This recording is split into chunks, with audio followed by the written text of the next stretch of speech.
Boa noite.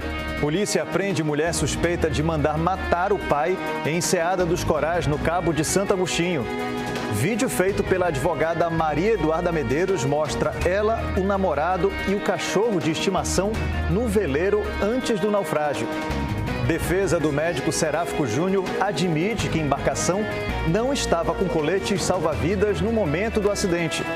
Pesquisadores participam de seminário na UFPE para discutir os impactos das mudanças climáticas na saúde e na economia. E como fica o tempo nesse fim de semana?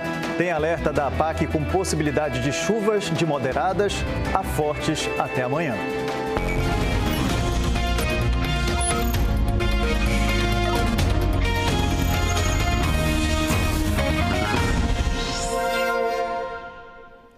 Uma mulher foi presa suspeita de mandar matar o pai em Enseada dos Corais, no Cabo de Santo Agostinho.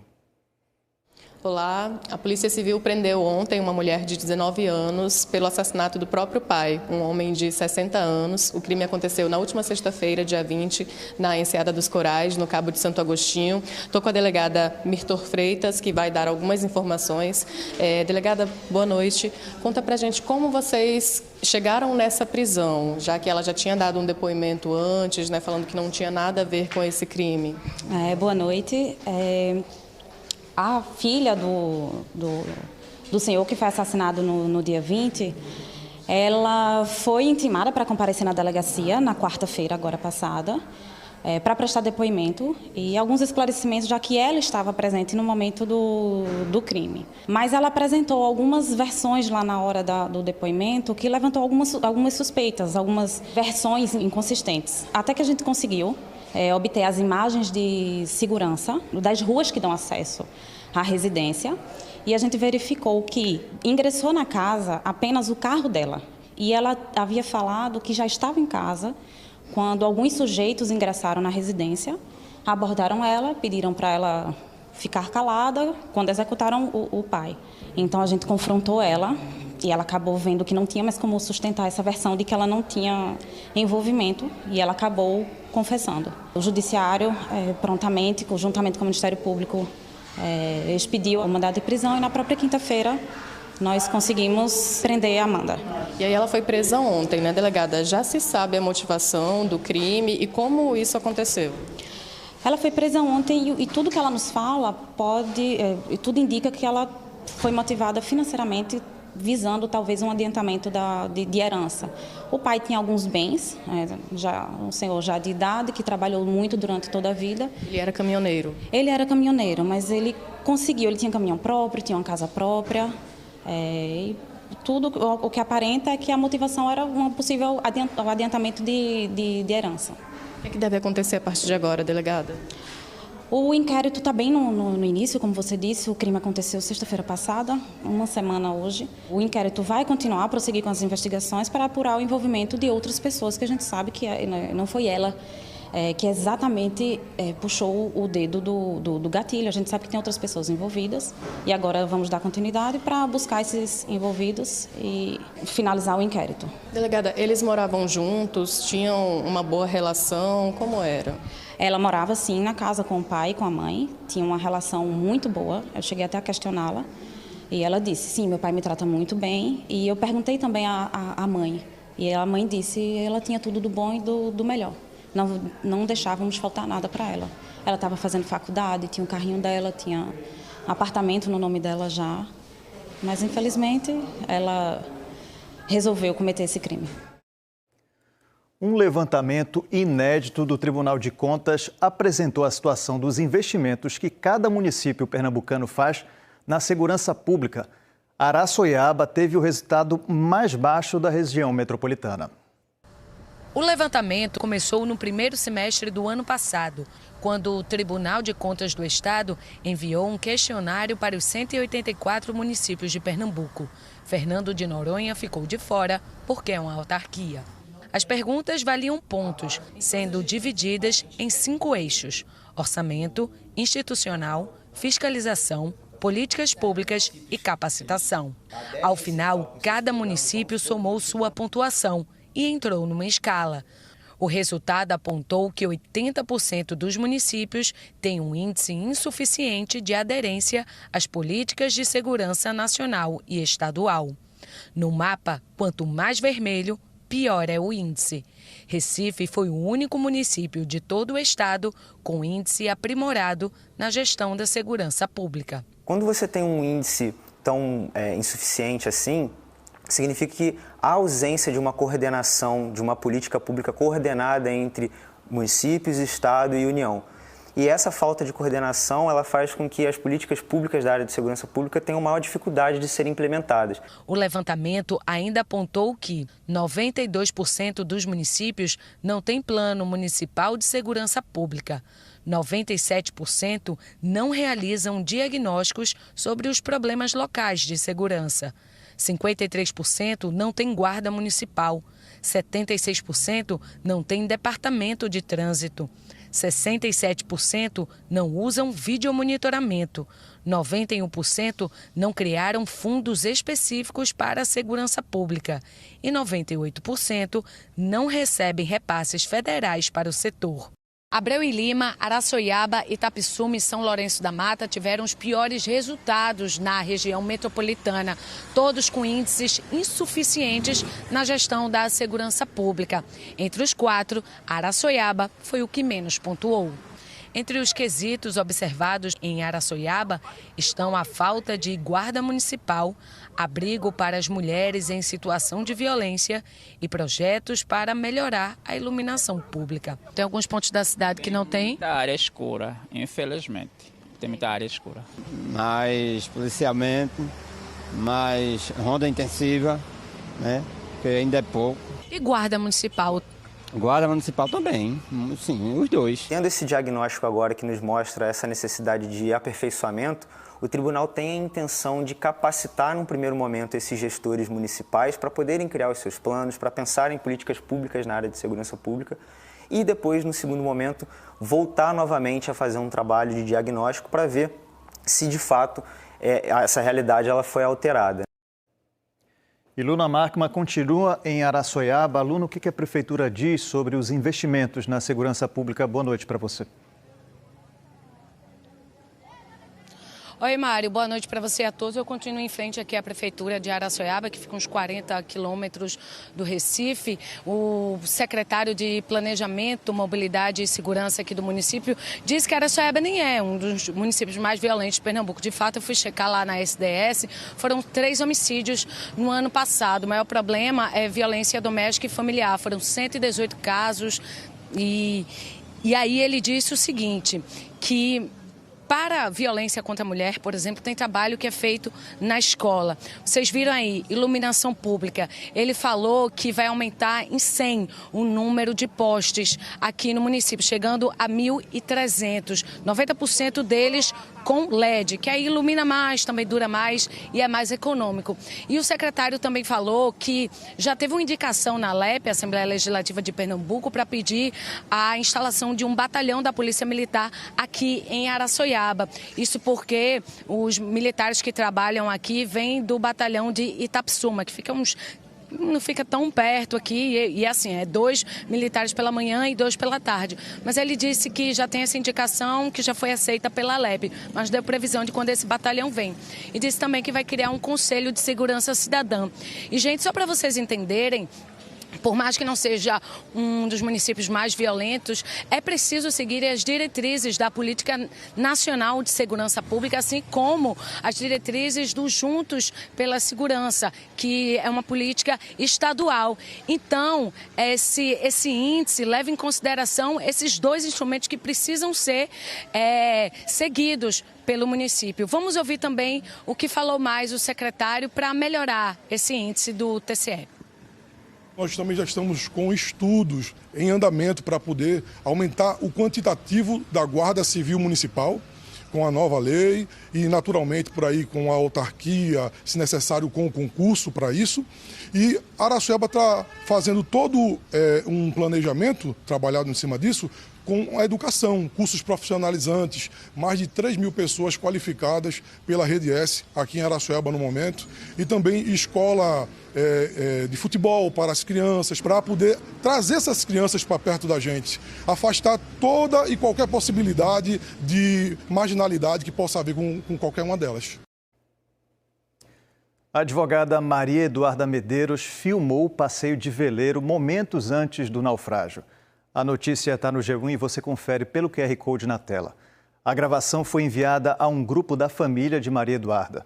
O vídeo mostra a mulher, o cachorro de estimação dela e o namorado, o médico urologista Seráfico Júnior. É possível ver o mar aparentemente tranquilo e o dia ensolarado.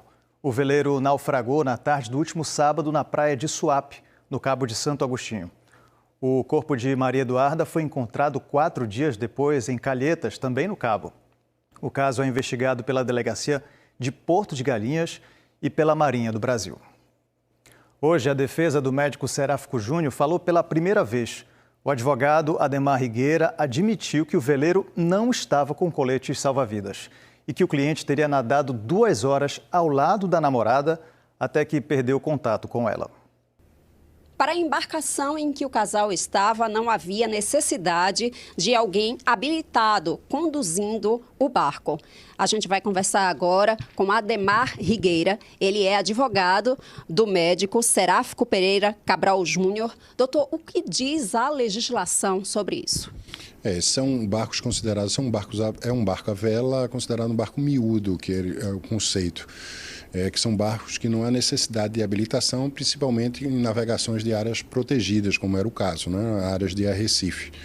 Então não é facultativo a habilitação desse tipo de embarcação, a não ser que ela tivesse motor, né, acoplado, o que não era o caso. E sobre o uso de colete? Os dois não estavam usando? Não estavam, né? E aí sim a legislação exige, e eles não estavam. Era uma região, um local, quem conhece aquela região ali do Muro Alto sabe que praticamente é uma piscina, né?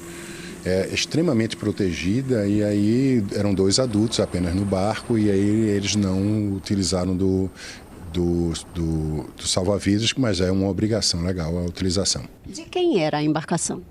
A embarcação hoje é do condomínio, onde o Seráfico tem uma residência.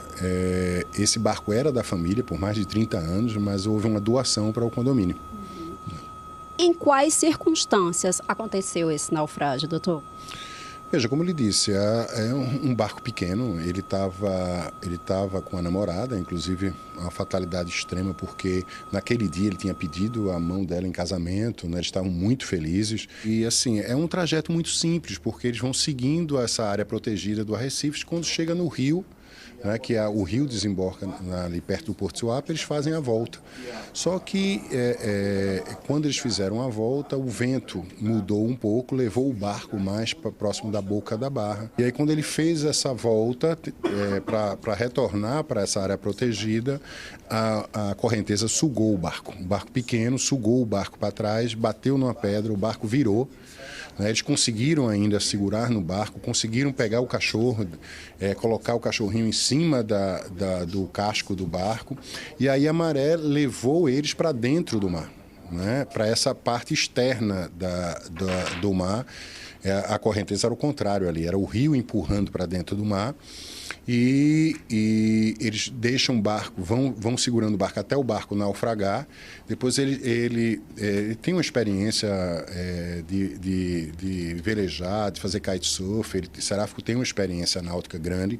E ele disse a ela, não vamos nadar agora, vamos deixar a correnteza levar a gente quando a correnteza parar. E foi o que eles fizeram, entraram dentro do mar bastante, até a correnteza parar, e aí eles foram seguindo as ondas, acompanhando o ritmo das ondas, só que eles queriam sair um pouco antes, naquela parte da tancagem ali do Porto Suape, e eles só conseguiram sair no dique, né, que é essa parte bem externa aqui, e aí ele seguiu com ela, ele com o cachorrinho nadando, ela ao lado o tempo todo. Eles chegaram bem nas pedras, né, mais de 2 horas, né, nadando, mas chegaram bem. Chegaram conversando, inclusive, festejando porque chegaram nas pedras, mas aí o mar jogou ele violentamente nas pedras com o cachorro, e aí ele não mais conseguiu contato com ela. Depois do intervalo, as opções de lazer e diversão para o fim de semana na região metropolitana. Em Olinda, a gente mostra ao vivo a Sambada do Coco no Amaro Branco.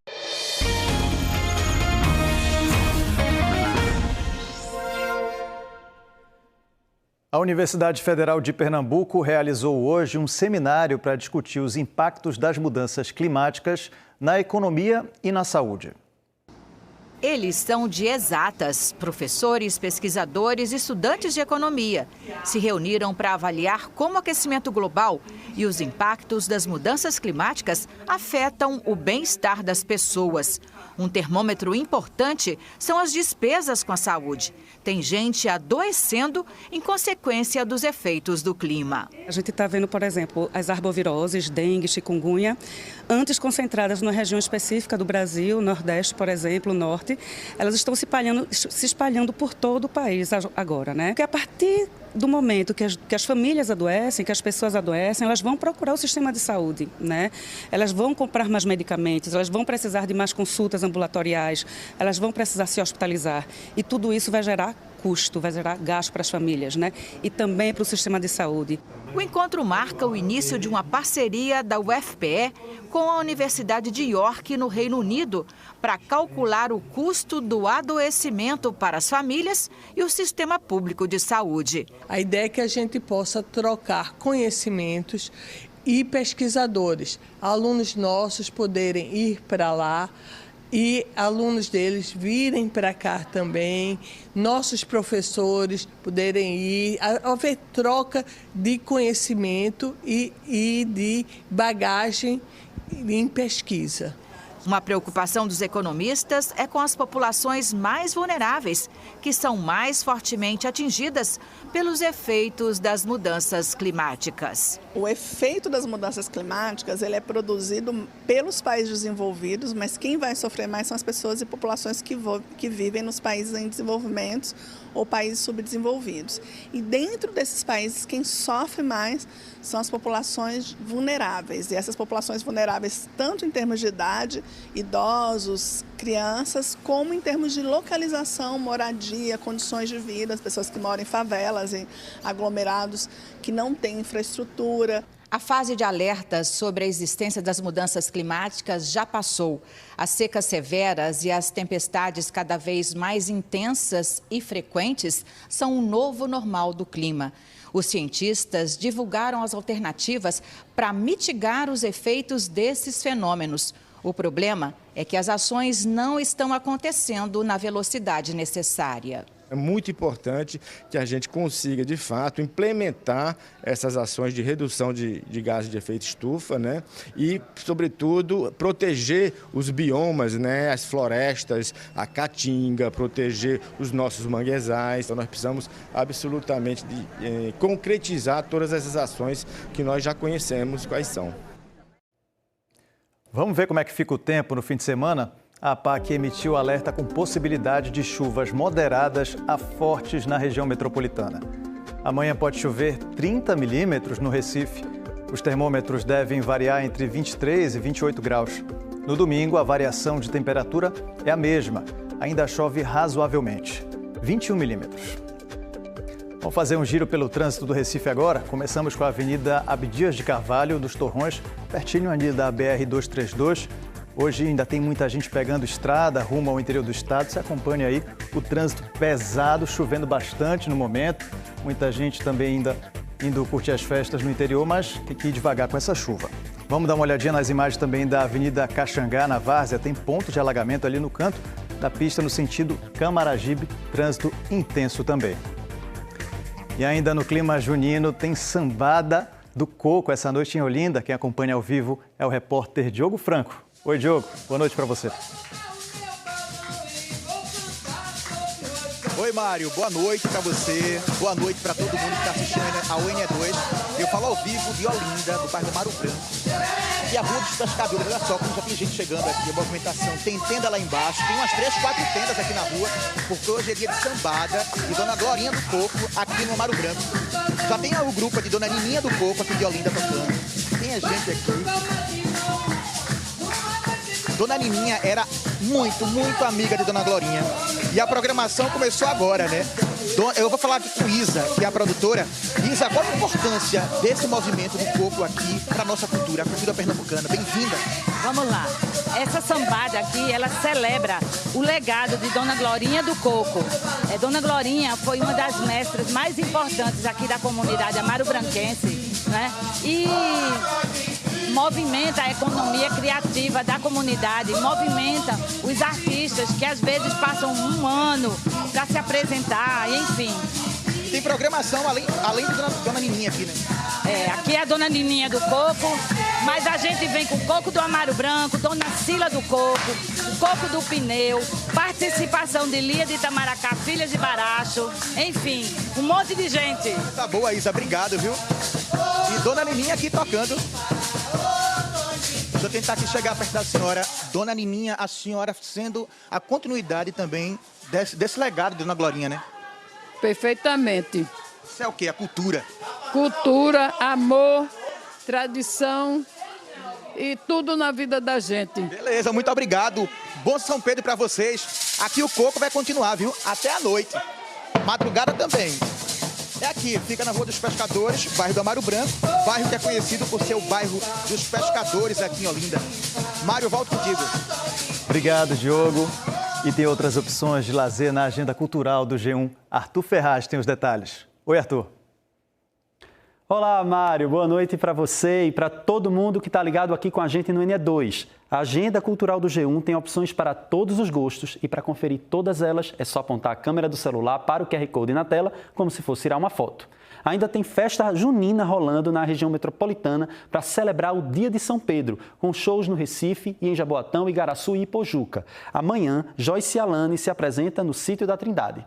Fora do circuito junino, o humorista Marco Luque traz o espetáculo É Disso Que Eu Tô Falando, em que ele interpreta 4 personagens marcantes da carreira. É amanhã, às 9h, no Teatro Rio Mar. E este é o último fim de semana da exposição Gold, Mina de Ouro de Serra Pelada. A mostra, em cartaz na Caixa Cultural, reúne 56 fotografias de Sebastião Salgado, produzidas em Serra Pelada nos anos 80. É de graça. E tudo isso e muito mais você confere no G1, que você pode acessar não só pelo QR Code, mas também pelo nosso aplicativo, que é de graça, na aba Minha Região. Um bom fim de semana para todos e para você, Mário. Para você também. Em instantes, os antigos e novos moradores do Parque Estadual de Dois Irmãos, no Recife. O NE2 volta já.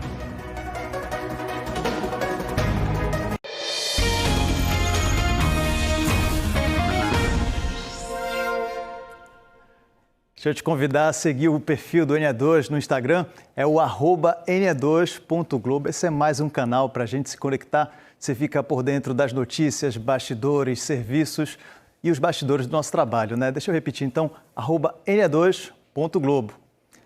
Há uma semana, o chimpanzé Senna, morador mais antigo do Parque Dois Irmãos, no Recife, morreu aos 67 anos. Entre novos e antigos animais, o espaço se tornou um centro de cuidados para bichos que não conseguem se readaptar na natureza. As mais novas moradoras do zoológico do Parque de Dois Irmãos estão em observação antes de seguirem para o recinto. São 2 jaguatiricas, Estelar e Ravena, farão companhia ao Batman, um macho da espécie que vivia solitário. Cerca de 400 animais vivem no zoológico, que ocupa 14 hectares dentro de uma área de Mata Atlântica, no bairro de Dois Irmãos, no Recife. Hoje, o morador mais antigo é este comedor de banana, um jupará, animal de hábitos noturnos que vive no zoológico há 29 anos. Quase da mesma época é esta senhorinha de pelos embranquecidos. Cristina, esta macaca-aranha da testa branca de 31 anos, é considerada idosa para a espécie. Há 26 anos, ela vive sozinha neste recinto. Cristina tem um carinho todo especial pelo tratador. Aí ela vai prender logo a perna aqui para ficar dando o carinho que ela quer. É precisa. Pode ver que eu tento até tirar a perna, ela não deixa não. A macaca chega a dormir com o cafuné. Vai dormir desse jeito, ela vai dormir. Dorme aí? Aí já dormiu já. Essa dupla tá sempre juntinha. A Anta Bill, de 21 anos, e o Cateto Cuscuz, de 23, são considerados idosos. Em cativeiro, os animais conseguem viver por mais tempo. A gente consegue ter o cuidado com a medicina veterinária preventiva, a gente consegue ter o cuidado do ambiente, que é mais controlado, a gente consegue dar uma alimentação mais equilibrada. Senna, o chimpanzé que virou celebridade no zoológico, viveu por longos 67 anos até o sábado passado. E tudo indica que morreu naturalmente de problemas que chegam com a velhice. O Senna viveu 53 anos aqui no zoológico. Era o animal há mais tempo em cativeiro. O último endereço dele foi esse recinto aqui, onde ele passou 14 anos. Antes, ele vivia enjaulado num espaço muito menor. O Senna gostava de ficar num tronco ali em cima. E do lado de fora da cerca, nossas câmeras puderam captar um pouco do jeito de ser do chimpanzé. Senna confiava tanto no tratador que ia abrir os olhos e deixava ele colocar o colírio sem problema nenhum. Mas também tinha um lado ranzinza, coisas da idade. Tinha os horários dele subir ali. Ele subia bastante de manhã e à tarde. À tarde, dava umas 3 horas, 3 e pouco, ele já subia lá para o cantinho dele, ficar lá olhando a paisagem. João se revezava com o seu Marciano nos cuidados com o Senna. O tratador mais antigo conviveu 11 anos com o chimpanzé. Na última vez que eu entrei lá, ele tomou água de coco na vasinha dele e pronto. Esse dia eu vim trabalhar, nem lá no recinto eu fui. Tá de luto, né? Não fui não. Fui não porque é muito difícil mesmo. Senna veio de um circo onde era maltratado. Assim como ele, a maioria dos animais do zoológico não poderia voltar a viver na natureza. 70% dos nossos animais são animais do nosso bioma, existentes na Mata Atlântica. E são animais que são resgatados e muitos deles, e a maioria deles, eles não podem voltar a ter vida livre. Os zoológicos tiveram que se transformar ao longo dos anos. O respeito com a natureza e com os animais tem que existir para trazer um convívio harmônico entre os seres. Então, os zoológicos mudaram esse papel de manter animais para, digamos, prazer, diversão humana. Aqui, as ararajubas são um exemplo de sucesso na reprodução em cativeiro. Os guaribas de mãos ruivas, que também correm o risco de desaparecer, se deram bem por aqui. A família cresceu. Já são 3 filhotes. A gente forma colônias reprodutivas de aves, de mamíferos, sobretudo, pensando em conferir capacidade reprodutiva e para que essas gerações seguintes elas possam, de algum modo, serem disponibilizadas para outros centros no Brasil, mas serem disponibilizadas para revigoramento populacional. O desafio é dar um tanto de respeito e afeto para quem perdeu a liberdade. Senna teve um pouco de tudo isso até o fim da vida. Eu acho que ele não teria chegado aos 67 anos se ele não tivesse tido a aceitação, essa introdução no novo grupo, de um coletivo, mesmo formado com primata, que não macaco, mas humanos. Os tratadores. Exatamente. Nós ficamos por aqui. Para você, uma boa noite. Bom fim de semana.